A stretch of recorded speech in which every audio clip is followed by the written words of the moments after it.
I'm going to bring, Shaman. It's like, well, I don't know if you should bring that. It's a deck that ElbY might be prepared for. We'll see. I mean, it's already kind of an interesting Shaman. Game number one's about to drop here. ElbY versus Dan Negreanu. The clash between two poker players, and we see Shaman already with some interesting cards. Yeah. The Argent Squire was a mainstay of a lot of Shaman decks. Back before the introduction of Goblin versus Gnomes, when the sort of mech Shaman became the really go-to sort of aggressive style, or the introduction of Zombie Chow back at Naxxramas. It works very well with the buffs like Flame Tongue Totem or Goblin, not Goblin, Rockbiter Weapon. Yeah, that's where I was going. Yeah, of course. I knew exactly what you meant, Kibler. I mean, speaking of the Flame Tongue Totem, I mean, ElbY got the perfect curve here from 1 to 4 within 4 cards, so that's the best you can have. And if he only rolls like a Flame Tongue Totem out of the Tusker, then like it will go like really well. Like, otherwise, it doesn't still have like the defender for the egg, right? Yeah. Yep, that's right. The positioning will be important too. You want to slide the Tuskar, between unions or minions that you want to have that adjacent buffs. For now, though, the Hunter's plan is very similar. In fact, the Hunter hero power, as famously said by Killer multiple times, is one of the natural enemies against Shaman, which traditionally struggles to heal a lot. So if the game gets out of control and Daniel's piling up a lot of pressure with Hunter, then it doesn't even matter what Shaman does on board, it can just kill. So we do see ElbY pick up that Bloodlust. Oh, wow. That is the dream scenario with Tuskar Totemic, getting a free 3/4 Totem Golem that really allows him to stabilize his board position. Pinpingho would have needed that before. Get in there! Yeah. The Searing Totems that he got every time, not quite as good. All right, well, I mean, this is one of those cases where can you even bother fighting back on board, or just going to be more aggressive? Looks like Daniel embraces the spirit of Rexxar and goes straight to the face. But ElbY, he has that Defender of Argus that's going to put him in an excellent position against Daniel's board. The Defender is so big here. You're going to force the Hunter to go through some high health minions, which spawn even bigger ones with the Nerubian after the Nerubian egg. Then you can pick up some pretty good trades as well, making sure that you also can go on the offensive against Hunter. Yeah, there's some interesting decision making here with the Defender, where exactly you want to choose it, because if you do buff the egg here, it obviously allows you to potentially make a Nerubian, but it also makes your board significantly weaker to silence, because it's a much stronger play against that specific minion. True. True. However, it does force your opponent to go through the Nerubian egg, which is what you want. Otherwise, you're going to be reliant on the Rockbiter weapon to pop it. Or Bloodlust. Or Bloodlust. No, Bloodlust is generally going straight to the opponent's face. That's the plan. I mean, just having 5 minions on board is half their life. All right, so ElbY trades Divine Shield in and just starts going pretty aggressive because he has that Bloodlust. Yeah, I mean, it's simply lethal next turn, right? So it is if Daniel doesn't stop it. I mean, his Animal Companion is a Misha, which that's not falls good on enough. Some. No, this is not going to be good enough. That Bloodlust will punch through a lot of damage. Uh-oh, especially if he's going to load up with more power onto the board. I don't even think Daniel's expecting Bloodlust, though. No one really expects Bloodlust. How common is this on ladder these days? Not common at all. You rarely see Bloodlust, though. I imagine there may have been a few more Bloodlust casts in the past few weeks after Pinpingho made his way here, but this is going to do it. ElbY comes through. We see a smile on both the players' face as a huge chunk of damage closes out game 1. Ooh, full damage, max and BM. ElbY starting off really strong with an unexpected win. Shaman over the Hunter is not something that you are expecting to see these days. Yeah, not at all. Shaman is usually a class that tends to struggle quite a bit, but that Defender of Argus and the Totem Golem coming off the Tuskar Totemic were huge board presence for him in that game. That's right. That is ElbY's significant other cheering him on in a Jaina costume. That's just Jaina? I thought that was Jaina. She looks just like Jaina. Yeah, so it's just like Jaina, and that's a really good sounding board, at least to cheer for you in the background there next to Hamilton Chu. To anybody tuning in, you're in the middle of watching the Dan Negreanu versus ElbY show match. We're halfway through our quarterfinals, after which we'll be playing Challenge Stone matches featuring me, Kibler, and a few other people. This is while we get ready for the second half of the quarterfinals, which will be happening later today. Yeah, we have 2 players who have moved through to the semifinals already. Your teammate, Thijs, as well as Ostaka. Excellent European representation so far. That's really cool. I mean, a little bit unfortunate that all the Europeans got like stuffed in the top 8 of the rooster. So they now have to like, fight each other. But what can you do about it, right? I mean, we are happy enough that 2 of the Europeans made it to the semifinals and now have a chance to like that at least one European will actually represent Europe in the finals. So that's actually pretty awesome. Yeah, that's right. Last year, no European got to the semifinals. They all got stopped in the top 8. Most notably, Colento dropped in the top 8 there. People expect him to go really far. Well, in game number 2, we're going to see Mage versus Mage. They're very different Mage decks from looking at these opening. It could be very different outcomes with how it pans out here. So as we saw in the opening, Daniel said he has gotten his golden Mage portrait, and he did so primarily, I believe, through playing a tempo Mage style of deck. So this is likely the deck with which he is the most comfortable. All right, well, let's listen in on what they're saying. I hear there's some banter back and forth.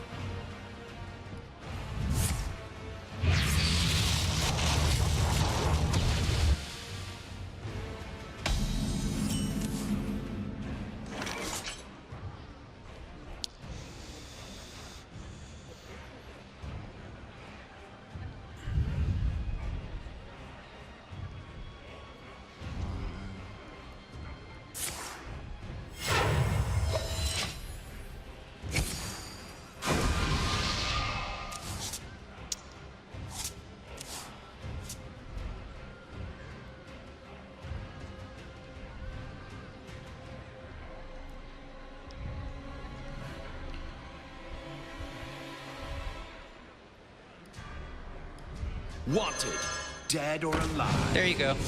My gift to you. Nothing good? No?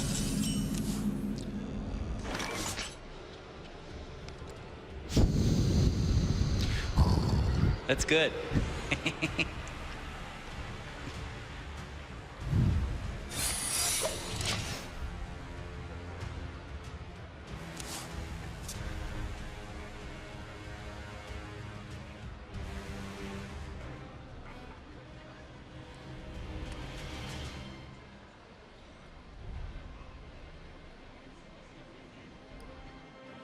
All right, so after that riveting back and forth diatribe between these two players, it's like the intensity is back up. I mean, there's a lot of tension inside of that room. Can you feel it? ElbY's with deep breaths. I thought he was the one who was the most calm and collected. Yeah, he was definitely perhaps feeling the pressure here. He is up 1 game in this match so far, but this is definitely where Daniel is in his comfort zone. And this explosive sheep is the best possible response to that mirror entity. Allows him to not only deal with the secret, but also wipe Daniel's entire board. That's right. And as the mage in Daniel's shoes, you want to be as aggressive as you can onto the board. So losing everything like that was really painful. Absolutely. And Gormak the Impaler doesn't have friends to trigger his battle cry, but does come down as a cheap 4-power minion here, which gives Daniel a bit of a reload on the board. Yeah, you know, Gormak kind of come in like a Costco package. You need to have a bundle of minions in order for Gormak to get some value. At stock price, it's not very powerful. It's just a 4/4 for 4. This is perhaps an opportunity for Daniel to use the explosive shot he picked up, though he could also use Flame Cannon Ping. I would imagine we may see the explosive shot because it's a little bit more efficient overall. But nope, goes to the Flame Cannon, able to take down the Belcher, but ElbY, I believe, has a duplicate hiding.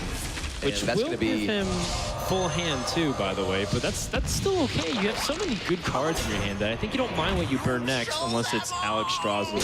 Daniel did want ElbY to dress up like a Sludge Belcher, so he wants him to have a bunch of Sludge Belchers, so he knows exactly what he's The doing. Molten Giant just got burned. Did you see it? That's big, yeah. That's super huge. Yeah, the element of surprise is gone too, by the way. So now he knows, like, oh wait, it's not like Freeze Mage or anything really weird. It's the Sludge Belcher already set like a couple of alarms off, but you start seeing that Molten Giant, you know exactly what you're facing. Yeah. So Daniel now, he's aware that he needs to be careful with how he manages ElbY's life total. If there is another Molten Giant waiting in his hand, perhaps Echo of Medivh is a card he starts thinking about that as a possibility. But that explosive shot will clear out the second Sludge Belcher, and then we actually see some big damage coming in from Daniel here, getting ElbY down to just 14 with 2 fireballs in hand. If Aki plays like Flamestrike or something, he dies immediately, right?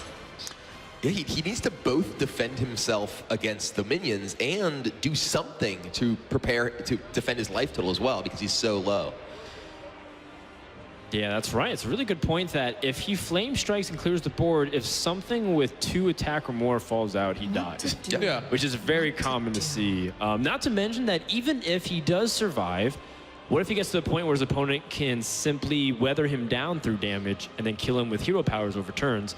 There's no heal in ElbY's hand right now. I mean, ElbY is really looking to find something. Oh, here it is. This Yeah. might be. Oh, it's a 2-attack minion. That's perfect and just enough damage for Daniel to end this game.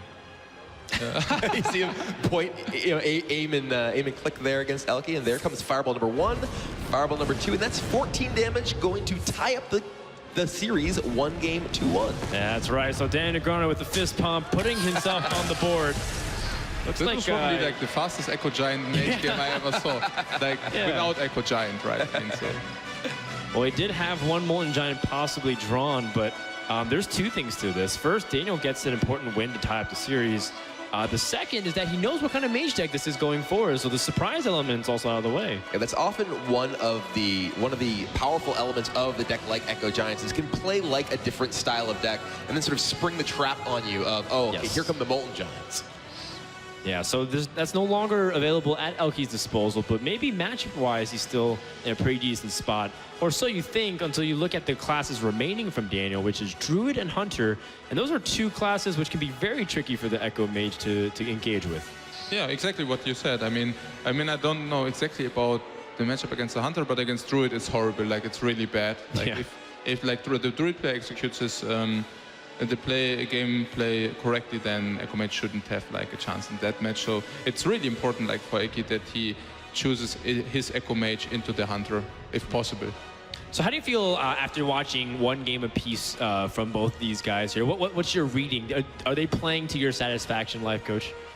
Yeah, well, so Daniel brought like face hunter in the first game, right? So that was actually, I mean, he went face, so that was probably already quite well executed. Yeah. Probably right. Yeah, well, the life coach is like, yeah, it makes sense. I mean, that's kind of what we normally come to expect from those Hunter decks, really aggressive stuff. So it looks like Daniel at least gets the sense of what Rexar is meant to do. I mean, Daniel did pick up a win with his Mage deck, and that is the deck with which he is the most experienced. True. He does have his Golden Mage portrait, so we'll see how well he navigates the games of the other class as well. Okay, well, this is another important win for ElbY to get with his Mage deck. If it can withstand the Hunter pressure, it can dodge the Druid, and the winner of this will be at a very big advantage for the remainder of the series, because then they'll be 1 game away from closing it out. Mm-hmm. And the Molten Giant in ElbY's hand is a very strong one against an aggressive deck. He's very likely to get his health reduced quite low by the Hunter, so he's able to get this discount Giant. Did Daniel just not coin out, did he really not coin out the Knife Juggler? Looks like he chose not to. It looks like he's saving the coin because he For rather better times. use it for something. But in this case, when he had 2 jugglers in hand, you'd want to put as much pressure as you want, ideally, correct? It looks like he may be going to coin out the Argent Horse Rider. Don't worry, love. So it looks like he wants to play the minion that has the Divine Shield, which gives it a little bit more resilience against possible removal. Though it does force him to use his mana somewhat inefficiently over the next couple of turns. Ooh. Okay, well, let's listen in again and see if these guys are exchanging any words for game number 3. Let's throw a Knife Juggler your way, my friend. Here you go. Put this apple on your head. Get in there and fight, maggot. Boom, boom. Okay.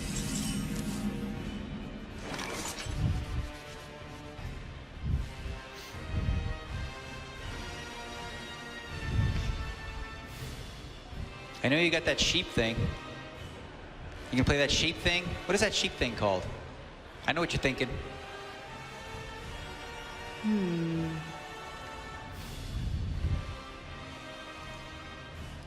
I will hunt you down. I love that you can do that. Threaten. Heavy breathing. That's good for me.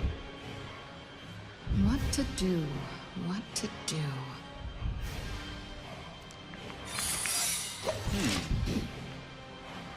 Duplicate.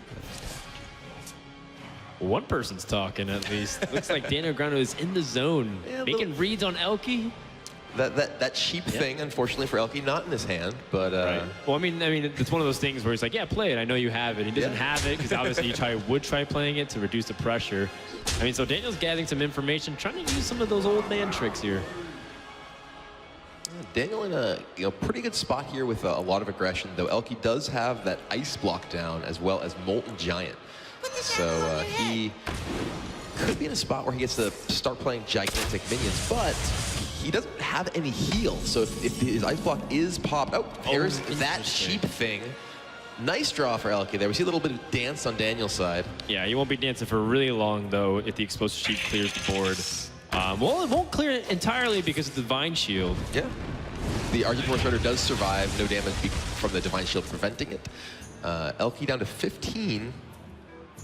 Huh. Well, without heal, it will get pretty close, actually. Like, I mean, he cannot, like, proc the block this turn, but if he can actually proc the block next turn, I mean, he doesn't die within the next 3 turns, does he? It doesn't look like it. ElbY would have to drop 3 or 4 giants worth in order to kill him. And in order to do that, he has to make sure his ice block is not popped either on the following turn. So ElbY can potentially this turn play Molten Giant, Sun Fury, or the Sludge Belcher, but he can play Molten Giant, Sun Fury, and Echo, which allowed him to play another Giant, but he'd only have the 1 taunt still. And still, no way to gain life in ElbY's hand. So even if he does get a good board full of taunt minions, it's unlikely he can survive if ElbY's able to pop his block. Yeah, I mean, AK has to top deck. Like, if he doesn't top deck, then it's over, basically. But the thing is, he's limited with what he can draw, too, because Alex Straza would be too expensive the following turn. Right. So he would need to get the heal bot or a second ice block to stay alive. What's also really interesting is that, I mean, ElbY can actually produce 4 taunted Molten Giants, but he cannot save himself. Yeah, so that's... I mean, it's not about the board here, but... All right, so ElbY chooses to go for the most taunts possible, but that doesn't matter because Daniel can still burn through it. Trying to wave over it to nervously pass the turn, but Daniel is determined to pop the ice block this turn. And we do see both copies of Kill Command in Daniel's hand. He can fire one off at ElbY's face, uses hero power, pop the ice block at 2, and ElbY's going to need to find some form of heal in order to survive, despite having an army of Molten Giants with taunt. He could also potentially find a second copy of Ice Block that could buy him enough time because he's actually going to be able to attack for 18 damage this turn. Yeah, that's primarily it. And even if he got like Scientist, for example, that wouldn't be enough. Lotheb. Ooh, that's an interesting one. Lotheb not able to do it though. He still needs to heal. Even just the hero power kills him. Yeah, the hero power goes past every single taunt here. And ElbY's caught in a classic struggle against the hero power versus what else he can do. If he were just at 3 life, he would actually potentially be able to win this game with that Lotheb. But he is just 1 too few life, and he's going to put out an absolute army of giants. But they cannot stop Steady Shot. He's he's going to really hope for some user error on Daniel's side. Like maybe he'll forget the hero power, but I don't think that's the case at all. And ElbY concedes. Daniel Negreanu is going to go up to a 2-1 lead over ElbY. And that's definitely really good for Daniel. You know, he never hit Legend. He's only hit rank 5 due to, I guess, time constraints and plus, you know, newness to the game. But ElbY, he's hit Legend multiple times, so he comes in here as a player trying to defend his honor, making sure that he can live up to his reputation. Yeah, and he did have, you know, a deck there that struggled quite a bit with what Daniel was playing there. He needed to find, you know, something more to actually regain his life there. Perhaps if he had found a heal bot, things might have been a little bit different. But as it stands, Daniel is 1 game away from winning this exhibition match. Yeah, I think it's really dangerous again because this Druid still remains, and so the Druid goes up against the Mage. That'll be really tricky, and we don't even know what Warlock it is either. If he chose Handlock, then he's in really big trouble because the Druid will put a lot of pressure on both these classes. I hope it's Dreadsteed. Dreadsteed Warlock, that's pretty awesome. Have you got a chance to play Dreadsteed Warlock at all, Life Coach? Which one? A Dreadsteed type Warlock. The Dreadsteed. Oh, yeah. No, actually, like, I think it's so bad that I didn't even try it. Oh, how do you know it's bad if you haven't even tried it? Because you played against it a couple times. No, I mean, there are decks and decks, so some decks there are with weird cards, and sometimes it could be a thing, so perhaps you have to try it first. Sure, for example, with this stuff which gives you like 10 mana. What is it? Astral Communion. Yeah. Oh yeah, the community. Yeah, I tested that, and like after 5 games, I found this not being like anywhere good. But like stuff like Dreadseed, I don't think you need to waste your time to test stuff like that. All right, well, harsh words from Life Coach to all the Dreadseed fan players there, but don't worry, his time will come. In the meantime, game number 4 is about to begin. One more time, we'll try and see if ElbY's mage can turn around, but if he drops to the Druid, that is it. Ooh, Daniel with some interesting cards in his opening hand. Kel'Thuzad, a powerful late game threat, but not necessarily what you're looking for here. Here, I think Daniel's looking to pressure ElbY as quickly as possible. It's not just any Kel'Thuzad, it's golden Kel'Thuzad. Oh, yeah. So you had to craft it manually from the adventure set. Do you think this is perhaps the reason why we see him in the deck? Maybe. Yeah, He's so shiny. It is pretty amazing if you have it synergized with some taunt minions that just keep coming back, like Sludge Belcher, for example. Speaking of taunt minions, it's a giant hand of taunts from Daniel. He chooses to innervate out that Sludge Belcher, though he does have pretty much nothing but expensive minions left in his hand. Gonna give ElbY quite a bit of time. Yeah, ElbY would love the amount of time that he could have. Echo Mage is one of the best at winning long games of attrition. And the reason why we were saying Druid was a big threat to this type of mage deck was because the normal Druid, which is very fast, that has 2 versions of Force of Nature Savage Roar, they're always threatening to potentially just pop your Ice Block, and you don't have the way to catch up against on the board the way you would like to before you die. Well, actually, it's like already enough if you only place 1 combo, because like the Echo Mage doesn't have any tools without the Giants to ever outvalue the Druid, which means like if the Druid simply let the Mage stay at 21 life, he can never drop anything, which is basically also the key to this matchup. I mean, I don't know whether Daniel knows, but it's like if you simply let the Mage above 21, it's unlosable. Sure, that's also a good point, because then Molten Giants and duplicates and all those echoes don't actually happen on the Molten Giants themselves. Daniel has seen ElbY play this deck twice now, so he is certainly aware at least of the presence of Molten Giant in the deck. So we'll see if he does make the sort of play adjustments in order to play around that possibility. All right, well, the Doomsayer to preemptively address the board, both on this turn and the next one for Druid. And he does pick up Keep with the Grove. Is this a time where he can afford to let that slide, or do you think it's more important that he preserves his board right now? It's kind of an interesting spot. He does have just a fairly weak board. It could save this for a future Doomsayer, could potentially save this for a taunted Giant, for instance. But he does choose to silence the Doomsayer and ensure that the end is not, in fact, coming. No, and that's really good, because the Druid needs to keep this momentum. Even if it doesn't have the Force of Nature Savage Roar, you can threaten it against your opponent to make them really scared. One interesting thing about silencing a Doomsayer in this matchup, because ElbY is playing with Echo of Medivh, he can possibly just reload a second Doomsayer off of a copy of Echo of Medivh, despite the minion in play not actually having any abilities. That is true. And it's not like you can kill off a Doomsayer anytime soon, right? Yeah. I mean, it would cost Daniel 7 damage in order to do that, but he decides to just send 6 damage to ElbY's face. He's not afraid. No, not at all.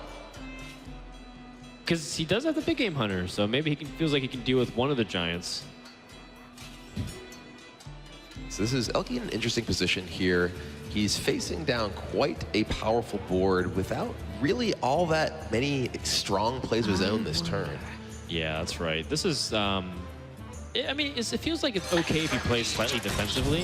He still has to figure out ways that you would win, because one of the drawbacks of playing Healbot, for example, is if you're that much farther away from Molten Giants, which you do want to inevitably be a threat. And he also coins and hero powers, so that way, in case his opponent dealt with the board already, with Swipe and hero power, for example, he could Flame Strike the next set of minions down. He does have that Flame Strike waiting, but Daniel has a variety of minions that he can choose to play, none of which are particularly vulnerable to that Flame Strike. No, Ancient of War is one of the most resilient minions in the game against Flame Strike. He is quite large. Ancient of War. Uproot? No, I'm disappointed. It would survive a Flame Strike. It would? It would. Back over to Team ElbY here. I mean, has this developed enough where maybe he can start swinging back the game, or do you think Druid still has too much initiative left, Coach? I mean, it's an interesting point, right? I mean, the Druid is also a little bit like with Kel'Thuzad, things are changing. So What is with the polymorph? Do you think he will polymorph the 5-10 taunt? I mean, it's juicy, right, to do that. But if he does it, then if he cannot also handle Kel'Thuzad, he will probably pose quite a threat. That's right. He'll never be able to get to Kel'Thuzad because the Sludge Belcher will keep spawning slimes, and not to mention it'll keep coming back. So ElbY it has a lot that he has to deal with right now, and the threat of Kel'Thuzad looming in Daniel's hands certainly does not make it easier. ElbY doesn't know that he's going to have to deal with that, and uses his polymorph to take down the Ancient of War. As Life Coach said, a very juicy target. Daniel applauding. I believe he's applauding himself for forcing his opponent to play exactly the way he wanted to. He's like, yes, you polymorph that, and not something else. Like my Kel'Thuzad coming down, ElbY can't deal with it. And that is going to be problematic, to say the least. And yeah, ElbY now needs to... he does fight Frost Nova, but no Doomsayer. ElbY is like, not like this, please. Not like this. Well, let's actually hear if ElbY has anything to say. He's been relatively quiet. Maybe he has got a few words for Daniel. Oh, so sick. So far, I like the way things are going right now. I'll show them. I'll show them all. But ElbY always has tricky plans. Hey! Not very nice.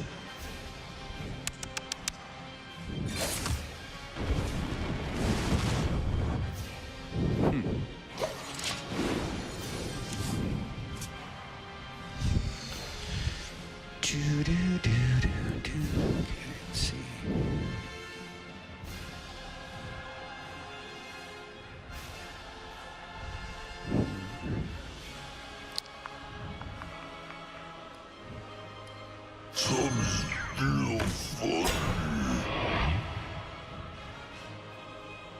Of Medivh into Frost Nova and Doomsayer. Like Decisions, everything. And as we decisions. see, like, there wouldn't have been a handle. But okay, this is because we see the hand, but I think perhaps in those situations you have simply to hope for the best. Oh, we see a 5-2, what is it? What is it called? That's a Druid of Flame. Yeah. Oh, it's like a lion. It's a card that we saw before.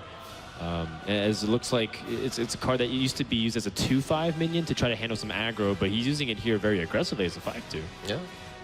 It looks like that it would have charged, but it simply doesn't. So It looks like it does a lot of damage to my face, which I don't like. It's also stat for stat equivalent to an Ice Rager.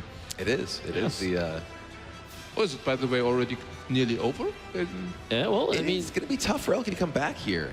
He has that second Doomsayer that he just found, but no way to freeze Daniel's board right now. No, I think it's simply over, right? right, because it's not Ice Block, and any minion that he kills actually comes back because of Kel'Thuzad.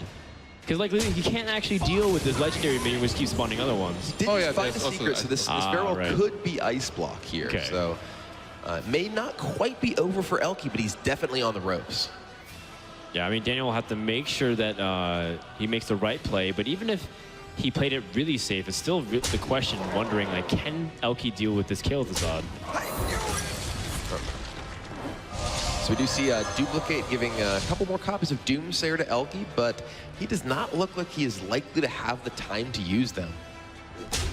Now let's pick up another Frost Nova, in which case that would potentially flip this game upside down with the Echo and Frost Nova Molten combinations. If he is able to find something like Frost Nova, perhaps a Blizzard, some way really to just keep Daniel's minions at bay. It would have been nice, like, to sacrifice the Sludge Belcher, perhaps, because, like, if you sacrifice the Sludge Belcher, you would have get the exact same copy and another minion. So yeah. There's Frost Nova. Oh, ElbY finding exactly what he needs. He can actually play the Molten Giant, Echo, Nova, Doomsayer, or rather, Molten Giant, Doomsayer, Nova, Echo. You could, if you really feel like you just want to cash in onto the board and really get as many cards as possible. The one thing that I was counting was making sure that he didn't overdraw. Oh, it looks like he might do just that. Well, this does make it so that if Daniel has a silence effect, that it's more likely he's able to actually ensure that the board does get wiped. Well, he's going to echo this board, and that's a lot of Doomsayers if he's going to commit to this. I think he wants, he actually can't echo and Nova. He actually is out of, he doesn't have quite enough mana.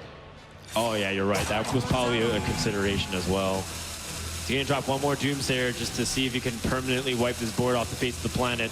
And the way the Doomsayers trigger is that the slimes will be remaining after they die anyways. Does he overdraw, by the way, if he doesn't drop the Doomsayer? I believe he has 10 cards in his hand. I believe you are correct as well. I'm counting. There should be 10 cards. So I believe Daniel actually has the damage to remove both of these Doomsayers and break the ice block fairly easily here. That's right, and that's really big because then you still have the option of keeping your board, and you're not worried about your opponent like Alex Straussing you back up. So ElbY's ice block is broken. Uh-oh. Well, I mean, I think Daniel is on the verge of securing his victory. The only thing is he doesn't have direct damage from the hand, but I don't know if he necessarily needs it because outside of this one Frost Nova, how do you stall another turn against this kind of board? I mean, he does have the Frost Nova. He could Frost Nova potentially with the Doomsayer this turn. Potentially even play, and with Daniel playing the Ancient of Lore, he actually can't play a potential Keeper of the Grove or something to silence a Doomsayer. Oh, burns Molten Giant. That's gotta hurt for ElbY here. He knows that this Molten Giant in his hand is the last one he will have besides ones that might get echoed or duplicated. But he's able to get this Doomsayer down, and I think Kel'Thuzad may finally die next turn. Daniel could just draw 4 damage from the hand in a swipe and end this game, but he does end up dropping the heal bot. Keep himself at a right. We see Daniel laughing. He's like, oh, I can't even do anything. That's right. Although the problem still remains is he can't necessarily kill KT just yet. Well, Kel'Thuzad will die to the Doomsayer. Oh, you're correct. I'm sorry I just completely forgot about the Doomsayer being played on board. So everything dies except for these 2 slimes. And now suddenly the game is back to being a bit less one-sided. ElbY potentially able to drop this giant, maybe pair it with duplicate to give him, or even the echo to give him some additional possible threats. Yeah, and with the ability to at least echo one of the giants, he still has a lot of firepower because Daniel used one of his big game hunters. I'm not sure if he runs 2. Yeah, Daniel's deck a little hard to guess what we might see next. He's playing a very taunt-heavy defensive druid deck, not really akin to the ones that most of the players are playing in the World Championship. ElbY doesn't look very by the way, out already? Like, there are no secrets in the deck left? Or what do you think? Like, because of the Mad Scientist? Like all secrets have been drawn already out. So I'm just wondering like what ElbY's hand is consisting out of. It's like 1 Molten, 1 Alex. But if Daniel simply handles those threats, which he can probably do, especially with his high damage composition or with his high curved druid, then ElbY would simply run out of cards, right? It's entirely possible. It's true. It is interesting that ElbY also chose to play Alex Strauss without playing his own Molten beforehand. Yeah, he had the opportunity to play the Molten for 1 mana and then Alex Strauss himself. I think if he wants to surprise his opponent, then it definitely will be off of Daniel's mind because that was an opportunity to play the Molten. The Molten Giant was actually from Echo of Medivh, so right. I believe that Daniel should have full knowledge of the fact that it is in ElbY's hand. Okay, well... I think the plan is like that ElbY realizes that his deck doesn't have enough value to be Druid at all, so he takes the gamble and tries to Echo of Medivh the Molten Giant later, in combination with other cards. But, I mean, once, like, he could, of course, perhaps, like, Echo the Doomsayer, but that's of no value, or the Mad Scientist, but he's also of no value. I mean, we talked about that, right? So Flame Strike clears Daniel's board, gives a little bit of a respite to ElbY with the Zombie Chow Death Rattle, bringing him back up to 18 life. He did have to play that Molten Giant first, or else the cost of the Molten Giant would have been increased as his life went up. Well, now Daniel has an opportunity to remove the Alex Strauss pretty easily with that cheap Wrath. Yeah, and it's Zero where, like, ElbY cannot do anything against it, right? Or does he? I don't think he has a handle. So Zero will at least take 2 turns on the board, which is really, really huge. Yeah, and another thing, too, is that ElbY used both of his Moltens up, which means that he's running a little bit low on the threat side outside of this Emperor, and maybe he has, like, a Sylvanas in his deck as well. So this Sylvanas also really threatening against the Molten Giant. If Daniel is able to steal Molten Giant, will make life quite difficult for ElbY. And it's also just a threat that he needs to try and deal with as well. Well, Healbot draws for ElbY just makes him further away from the combination of Force Nature Savage Roar, if that's exactly what Daniel is holding. So at least ElbY has that as a sanctity of mind. Say looking at here though, he can maybe try to set up that the Giant will get as much value as possible, setting up for an Echo perhaps. But is he afraid of dying to, you know, his opponent's burst pop potential, which he might even question now that he's seen Kael'Thuzad and Ancient of Wars and Senjin Shieldmaster. Yeah, it's also funny with the Thaurissan because of the Sylvanas, ElbY can actually not play Thaurissan and Echo of Medivh. So it basically blocks in his turn too, which is quite huge. He can potentially play perhaps Healbot, maybe Doomsayer, and then attack into the Sylvanas, give him a couple of things that are fairly weak, but no, he's just going to give him the Giant and then shoot it down with his own BG. And then play Emperor Thaurissan, try to use whatever he has. Oh, he's afraid of dying potentially to a Force Nature Savage Roar, so instead he goes for the Healbot.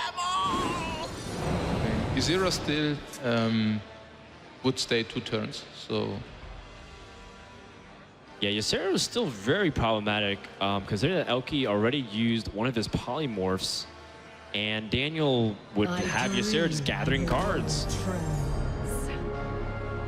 Looks like Daniel is debating if he wants to attack one of the minions. He wants to perhaps play the Zombie Chow into this board. He does have 2 mana left over thanks to the cost reduction on that Ysera. Yeah, I'm also wondering like yeah, I mean the Zombie Chow has to come down at some point, right? I mean, we saw him staying in the hand for the for the last few turns, but I guess on the board he's simply stronger than in the hand. And then Ysera picks up Dream. Not really the strongest thing for Daniel here, though it can potentially allow him to answer some large minion without having to sacrifice any of his board for at least a turn. Yeah, but this is a really powerful Echo of Medivh, because you're going to reduce all of those cards cost by 1 from the Emperor Thaurissan itself. So there is still a secret in ElbY's deck, perhaps the second copy of Ice Block. Yes, most likely there. And he is going to go up to 30 health, and Druid, without the Force Nature Savage Roar, is going to be struggling to put the final points of damage on. So, you know, even though he does have Ysera on the board, does Daniel have enough to close this game out? I think ElbY will simply run out of cards eventually. As we saw, like the duplicated cards were all like of not big value. Big Game Hunter, I mean, there's big in the name, but he's not big value in this match. The same goes for the Healbot and for the Mad Scientist. This Ysera is going to continue providing Daniel with resources that will give him additional value as the game progresses. So ElbY really needs to deal with it fairly quickly.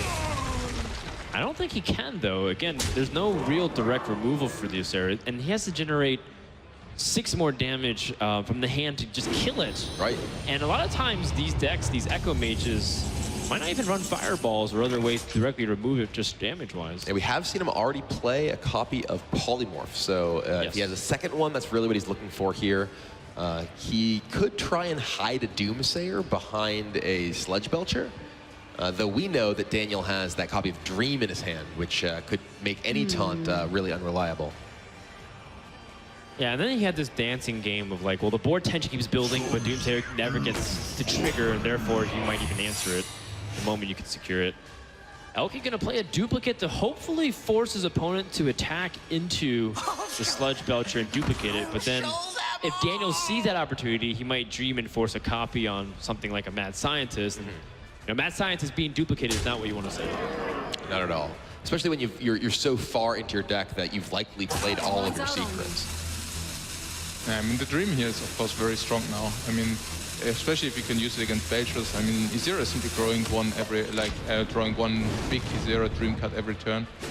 It's just so, yeah, it's just amazing if you have her on the board. Yeah, the Shade continues to grow as well. Innervate, not what Daniel is looking for, but... Probably the most useless draw you can have on top of his deck.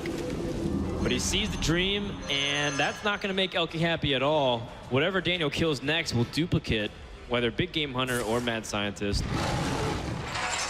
It looks like he may be attacking into the Big Game Hunter first. Does give ElbY 2 more copies of Big Game Hunter. Not much big game in his deck, however, so Not much for him to do. Unless he uproots this, there's nothing really Let's to see target it. I don't care that you just duplicated big game hunters. I want it uprooted. That would be for the ultimate BM. I would love that.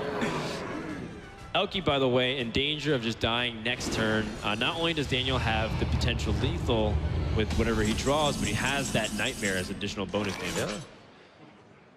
Yeah. And the cheap thing that Daniel was talking about in a previous game off the top of the deck for ElbY, not really so effective against a board full of large minions. Not at all. ElbY needed some Frost Novas, something to stall. I mean, he will be staying alive essentially by playing another anti-Keelbot and a Sludge Belcher. He can stay alive, but he's not really making any headway toward actually being in a winning position in this game. True. Daniel did pick up an Emerald Drake off of Ysera last turn, which not match up well against those two big game hunters, but Yeah. it's not looking like he's going to need too many more Dream cards to close this one out. Yeah, he might just need raw damage and a target for Nightmares to be received, and then he can just end the game right there. I believe ElbY does have the Ice Block most likely as his remaining secret. So if Daniel does sort of go all in with Nightmare here, it could end poorly for him. But even then, I feel like he's going to have some large threats left over. Wild Growth, that's gonna find him a new one. That's right. Wild Growth will draw him an additional card, even though there's already maxed out of mana crystals. That's the way you can use it late game. And he picks up Silence. Drew the Claw is helpful to help him clear the Doomsayer efficiently, so he doesn't have to use too many resources. But I guess he could still do that and play Emerald Drake and Drew the Claw simultaneously because he has Innervate. Yeah, he could just use his hero power and the Shades to clear the 7 health from the Doomsayer, so the end will not in fact be coming. He could also choose to charge the Druid of the Claw, but he has the Innervate, so he could go to the full 10 mana here if he really wanted to. Not really anything to do with all of that, though. I mean, we were laughing at the two BGHs when we saw them, but as a matter of fact, the one BGH will target the 7/7 Shade, and the other BGH will target the Emerald Drake, so they will have their use. Oh wow, Daniel chooses not to kill the Doomsayer, just pushes damage to face, cracks the Ice Block, and it looks like he was hoping that was something else, some other secret, but... So he thought he may have had lethal. Oh, but he may just next turn anyway. Yeah, Ysera Awakens is 5 direct damage to everybody that's not named But Ysera. ElbY has the heal bot. ElbY goes back up to 9. You see, roll of his eyes from Daniel. No worries, because I have a feeling Daniel could still just draw lethal off the top. Just needs anything that does 3 damage. And The Ice Block was a swipe. Swipe is That enough. is Do it. it. Ysera Awakens, 5 damage, clear the board, swipe to ElbY's face, and Daniel Negreanu is going to win our show match. Oh, ElbY is crushed. He says, no! You were the one that's supposed to wear a Neutron cosplay, not me.